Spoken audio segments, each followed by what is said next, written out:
Hello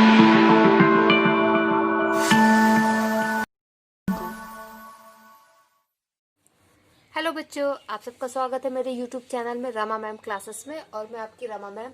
अब मैं आपके लिए लेकर आई हूँ क्लास 10th के चैप्टर 14 स्टैटिस्टिक्स से ये इंट्रोडक्शन पार्ट 3 है। ये मेरा तीसरा इंट्रोडक्शन है और इसमें मैं आपको बताऊंगी कि ग्रुप्ड डाटा का मीन कैसे निकालते हैं तीनों मेथड से, डायरेक्ट मेथड से, शॉर्टकट मेथड जिसको एज्यूम मीन मेथड भी कहते हैं, और स्टेप डिवीजन मेथड से।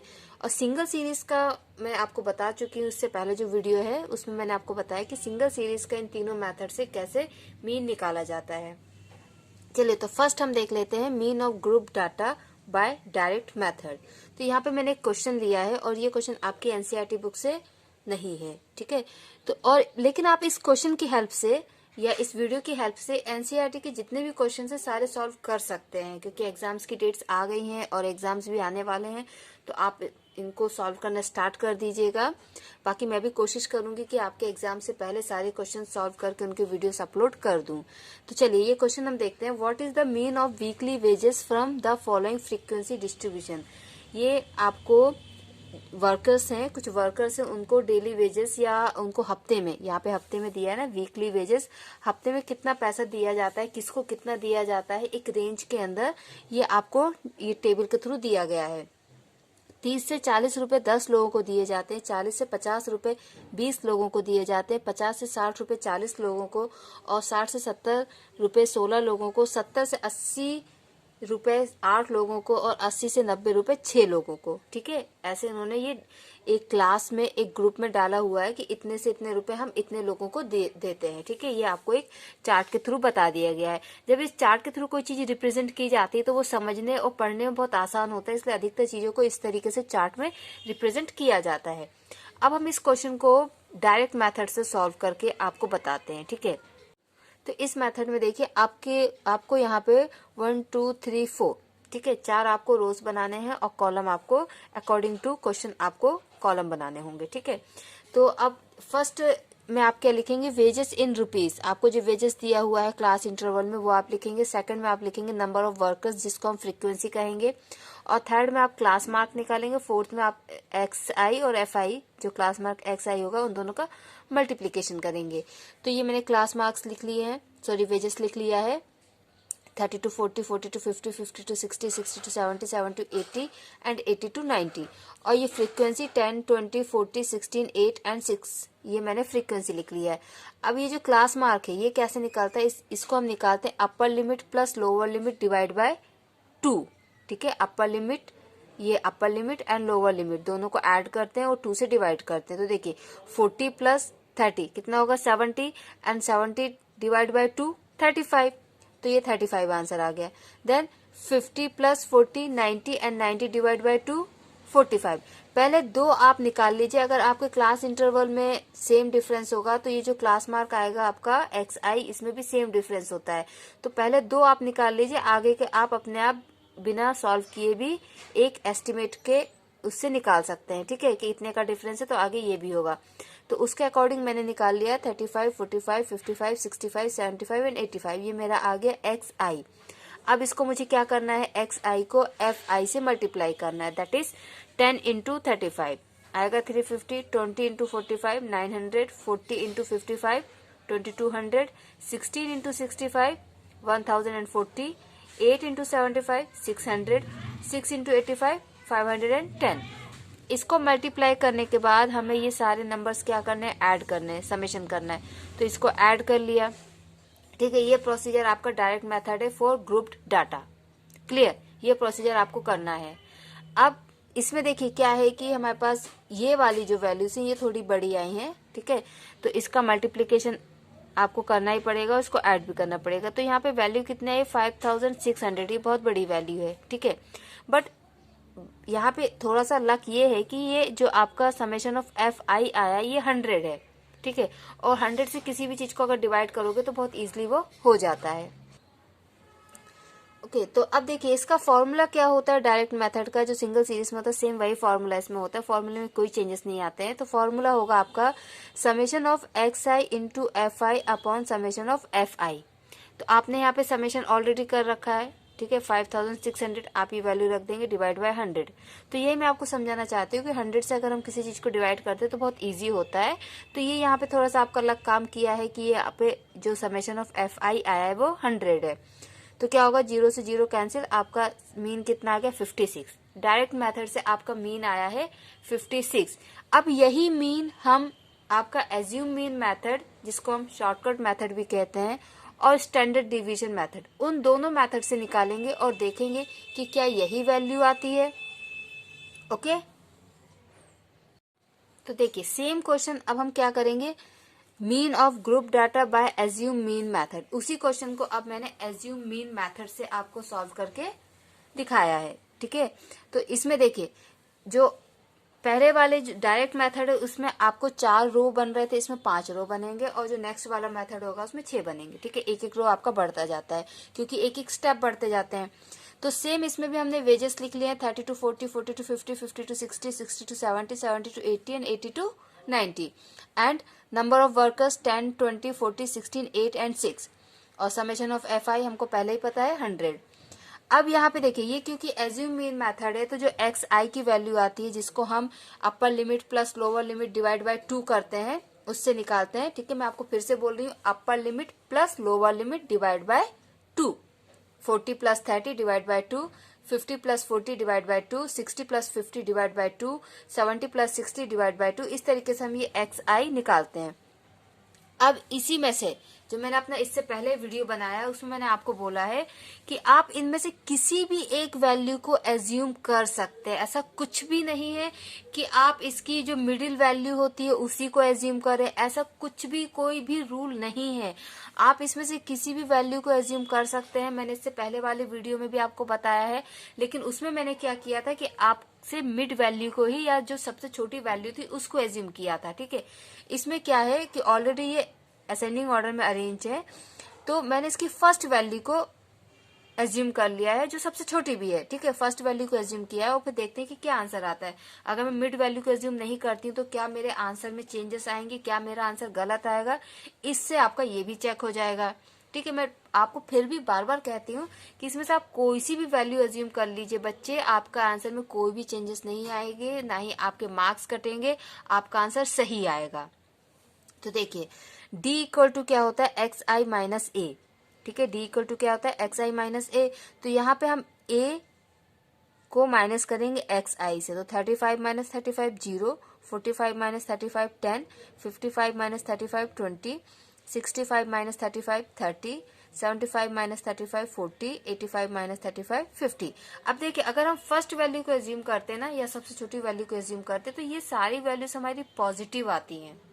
ठीक है, तो जिसको प्लस और माइनस में थोड़ा सा डाउट होता है कि मैं प्लस नंबर्स को माइनस से कैसे माइनस करूं, या साइन उनको प्रॉब्लम होती है, वैसे तो क्लास 10th में जो बच्चे हैं उनको ये प्रॉब्लम नहीं होना चाहिए। फिर भी बाय चांस अगर आपको ये प्रॉब्लम है तो आप उससे बच सकते हैं अगर आप यहाँ पे सबसे छोटी वैल्यू को एज्यूम करते हैं तो। ठीक है, अब नेक्स्ट स्टेप हमारा क्या होगा, F I into D I. जो आपका ये एफ आई है फ्रीक्वेंसी, इसको आपको डी आई से, जो डी आपकी वैल्यू आई है, इससे आपको मल्टीप्लाई करना है। ठीक है, तो मल्टीप्लीकेशन मैंने ऑलरेडी यहाँ पे किया हुआ है। 10 into 0 0, 20 into 10 200, 40 into 20 800, 16 into 30 480, 8 into 40 320, 6 into 50 300। ठीक है, और फिर इन सबको मैंने ऐड भी किया तो आपका आंसर आया है 2100। अब देखिए जो डायरेक्ट मेथड में यहाँ पे आंसर आया था 5600, अब यहाँ पे क्या आया है 2100। वैल्यू बहुत ज्यादा छोटी हो गई है, आपका सिर्फ ये एक स्टेप बढ़ा है, ये स्टेप आपका एक एक्स्ट्रा हुआ है, लेकिन यहाँ की वैल्यू बहुत छोटी हो गई है। सेकेंडली ये स्टेप आपका जरूर बढ़ गया है, लेकिन जब आपने इसका और इसका मल्टीप्लीकेशन किया तो वो भी आपके लिए बहुत ईजी आ गए। ठीक है, जो डायरेक्ट मेथड में आपके लिए मल्टीप्लीकेशन के लिए वैल्यूज थी वो बहुत बड़ी थी, और यहाँ पे वही वैल्यूज काफी छोटी हो गई हैं। तो जैसे से हम मेथड आगे हम जाते हैं और आपके जो स्टेप्स बढ़ते हैं, लेकिन आपके मल्टीप्लिकेशन के जो कैलकुलेशंस होते हैं, जो डिवीजन के कैलकुलेशंस होते हैं, वो काफी छोटे हो जाते हैं। ठीक है, तो अब देखिए जो आपका एज्यूम मीन मेथड होता है उसका फॉर्मूला होता है मीन निकालने का, a plus summation of F I D I upon summation of F आई, ये आपका फॉर्मूला होता है, और इस फॉर्मूले में हम वैल्यूज पुट करके आंसर निकालते हैं। ओके, तो ये फॉर्मूला है एज्यूम मीन मेथड का। अब इसमें देखिए हमने a की वैल्यू क्या रखी थी, ए की वैल्यू हमने लिया था 35 and summation of F I and D I हमारा आया था 2100 एंड एफ आई है summation of F I is 100। तो ये 0 से 0 कैंसिल हो जाएगा, तो ये क्या हो जाएगा 35 प्लस 21। ठीक है, तो ये कितना आएगा 56। कितना आया 56। तो आप देख सकते हैं कि डायरेक्ट मेथड में भी आपका आंसर आया था 56 और एज्यूम मीन मेथड से भी आपका आंसर आया है 56। तो ये तो हो गया आपका एज्यूम मीन मेथड। अब आपको सेम यही क्वेश्चन करना है स्टेप डिवीजन मेथड, लेकिन उसमें मैंने थोड़ा सा आपको चेंज किया है यही समझाने के लिए कि जो आप एज्यूम करते हैं वो आप कुछ भी कर सकते हैं। ठीक है, तो उसको समझाने के लिए मैंने थोड़ा सा चेंज किया। सो लेट्स सी वो क्या है। तो अब ये है आपके पास mean of group data by step deviation method. ठीक है, आप ग्रुप डाटा का स्टेप डिविएशन मेथड से मीन निकालेंगे। ठीक है, तो अब इसमें देखिए मैंने आपको जैसे पहले ही बताया है कि इसमें आपको 6 रोज बनाने पड़ेंगे और कॉलम तो अकॉर्डिंग टू आपको फ्रीक्वेंसी और जो क्लास इंटरवल दिया जाता है उसके अकॉर्डिंग आप बनाते हैं। तो फर्स्ट कॉलम आपका वही रहेगा, सेकंड कॉलम भी आपका वही रहेगा, थर्ड कॉलम भी आपका वही रहेगा, फोर्थ कॉलम भी वही रहेगा। आपको फिफ्थ एंड सिक्स्थ कॉलम में चेंजेस आएंगे। जो आपके एज्यूम मीन मेथड में आपने किया था यहाँ तक आपका सेम रहेगा, फोर्थ कॉलम तक आपका सेम रहेगा। आपको फिफ्थ एंड सिक्स्थ कॉलम में चेंजेस आएंगे।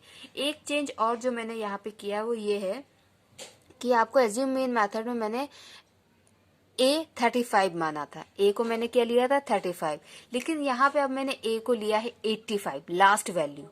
ठीक है, ये आपको मैं क्लियर करना चाहती हूँ कि आप कुछ भी एज्यूम कर सकते हैं इसमें से, इट्स नॉट नेसेसरी कि आप मिड वैल्यू को ही एज्यूम करें। तो यहाँ पे मैंने 85 को एज्यूम किया। अब हम देखते हैं क्या हमारे आंसर में चेंज आएंगे या हमारा आंसर वेरी करेगा, कुछ प्रॉब्लम होगी क्या, वो भी आपका डाउट क्लियर हो जाएगा। क्योंकि एग्जाम में आपको ये बिल्कुल भी डाउट नहीं होना चाहिए कि मैंने ये एज्यूम कर लिया था तो मेरा आंसर गलत हो गया होगा, ऐसा कुछ भी नहीं है। क्योंकि मैंने खुद क्लास 10th में इस चीज को पढ़ा है कि मेरी टीचर ने मुझे बताया था कि आपको ऊपर से 3 नीचे से 3 छोड़ के या इक्वल नंबर्स में छोड़ के मिड वाला लेना है। लेकिन जब मैंने पर्सनली उन क्वेश्चंस को किया और मैंने ऐसी बस ट्राई किया था कि मैं किसी दूसरी वैल्यू को एज्यूम करके करूं क्या, तो मेरे आंसर सेम आए थे। तब से मुझे पता चल गया कि इसमें आप कुछ भी एज्यूम कर सकते हैं। फिर मैंने इसको आगे और पढ़ा भी था, तो आप कोई भी वैल्यू एज्यूम कर सकते हैं। तो यहाँ पे मैंने क्या एज्यूम किया 85। देखिए अब क्या होगा 35 माइनस 85 माइनस 50। ठीक है, तो नेक्स्ट क्या होगा आपका 45 माइनस 85 माइनस 40। तो देखिए यहाँ पे मैंने ये सारी वैल्यूज निकाल ली है, minus 50 minus 40 minus 30 minus 20 minus 10 and 0, ये सारी वैल्यूज निकाल ली। अब देखिए इसमें क्या होता है, ये जो h है, ये जो h है जिसको अलग अलग बुक में कोई I से डिनोट करता है, ठीक है, कोई I से डिनोट करता है, कोई C से डिनोट करता है, कोई H से डिनोट करता है, बट नॉर्मली क्या होता है H से डिनोट किया जाता है। और ये H कहाँ से निकलता है, ये H निकलता है upper limit minus lower limit. किससे निकलता है, upper limit minus lower limit. ठीक है, अब यहाँ पे क्या है कि सब में जो upper limit minus lower limit है वो सब में सेम है 10 है। बाय चांस अगर ये आपका सेम नहीं होता है, इसमें कोई डिफरेंस आते हैं, ठीक है, आपको मिलेगा, आपकी एनसीईआरटी की बुक में ऐसा क्वेश्चन मिलेगा, या फिर जैसे सिंगल सीरीज में होता है उसमें तो एच हम ले ही नहीं सकते, तो ये आप अपने मन से एज्यूम भी कर सकते हैं। आप एच को 10, 20, 30 कुछ भी ले सकते हैं, इवन 5 भी आप ले सकते हैं। इट्स नॉट नेसेसरी कि यहाँ से जो निकलेगा आपको वही लेना, आप कुछ भी इसको भी ले सकते हैं। ठीक है, बट यहाँ से अभी हमको क्या मिल रहा है, h आपको 10 मिल रहा है, तो h हमने 10 ले लिया और इन सारी वैल्यूज को 10 से डिवाइड किया। तो 50 माइनस 50 को 10 से डिवाइड करेंगे तो आंसर आएगा -5। Accordingly -4 -3 -2 -1 and 0। ठीक है, अब देखिए आप कि वहां पे आपके पास मल्टीप्लीकेशन में 50, 40, 30, 21 और 10 था। अब यहाँ पे आपके पास मल्टीप्लीकेशन में 5, 4, 3, 2, 1 है, मीन्स आपका मल्टीप्लीकेशन और कम हो गया है। ठीक है, एक स्टेप जरूर आपका बढ़ा है, एक कॉलम आपका बढ़ गया है, एक रो आपका बढ़ गया है। ठीक है, लेकिन आपके ये जो मल्टीप्लीकेशन की वैल्यूज है जिसको आपको FI से मल्टीप्लाई करना है वो काफी छोटी हो गई है ना। तो अब आपको क्या करना है, 10 into -5 -50, 20 into -4 -80, 40 into -3 -120, 16 into -2 -32, 8 into -1 -8 and 6 into 0 0। अब जब आप इस सब वैल्यूज को ऐड करेंगे तो आपका आंसर आएगा -290। अब आप सोचेंगे कि वैल्यू माइनस में आ गई है तो आपका आंसर कहीं नेगेटिव में तो नहीं आएगा। लेट्स सी, इसको आगे आप सॉल्व करो तो आपको पता चल जाएगा कि माइनस में आएगा कि नहीं आएगा। बट आपसे यहाँ से आपका जो डाउट है ना वो क्लियर हो जाएगा। ठीक है, तो -290 आपकी वैल्यू आई है। अब इसका फॉर्मूला क्या होता है स्टेप डिविएशन मेथड का? तो ये आपका स्टेप डिविएशन मेथड का फॉर्मूला है। क्या है फॉर्मूला मीन का? a plus H into summation of F I D you I, okay, and summation of F आई। ठीक है, ये आपका फॉर्मूला है। आपको कभी कभी ऐसा होता है कि ये जो h है इस तरफ दिया होता है, तो ऐसा कुछ नहीं देखिए, मल्टीप्लीकेशन में चाहे वो इधर हो चाहे इधर हो कोई प्रॉब्लम नहीं है, इधर लिख के भी मैंने आपको बता दिया है a plus summation of F I U I divide by summation of F I multiplication h। ठीक है, आप 2 इंटू 3 करो चाहे 3 इंटू 2 करो, बात एक ही है, तो ऐसा कोई इश्यू नहीं है। अब देखिए a की वैल्यू हमने यहाँ पे ली थी 85, ठीक है, एंड हमारा summation of F I U I आया था -290 and summation of F I तो 100 ही है, h हमने लिया था 10। ठीक है, ये हमने वैल्यूज रख दी, ये 0 से 0 कैंसिल, ये 0 से ये 0 कैंसिल। ठीक है, तो अब यहाँ पे कितना आया? Mean is equal to 85 plus minus minus -29। ठीक है, अब 85 में से जब 29 आप माइनस करोगे तो आपका आंसर क्या आ जाएगा? x is equal to 56। ठीक है, मीन इज इक्वल टू 56। तो अब देखिए, आपने अगर सबसे बड़ी वैल्यू भी अज्यूम की तो भी आपके आंसर में चेंज नहीं आया, सबसे छोटी वैल्यू अज्यूम की तो भी चेंज नहीं आया, और इससे पहले वाले वीडियो में जो सिंगल सीरीज वाले क्वेश्चंस थे उसमें मैंने मिड वैल्यू अज्यूम की थी तो उसमें भी कोई चेंज नहीं आया था। तो यहाँ से क्लियर हो गया ना, आप कोई भी वैल्यू अज्यूम करो कोई प्रॉब्लम नहीं होगी। और आपको मैंने direct method, assume mean method और स्टेप डिवीजन मेथड, तीनों मेथड से आपको ग्रुप डाटा का क्वेश्चन सॉल्व करके बता दिया है। आप इसकी हेल्प से अपनी पूरी एक्सरसाइज सॉल्व कर सकते हैं।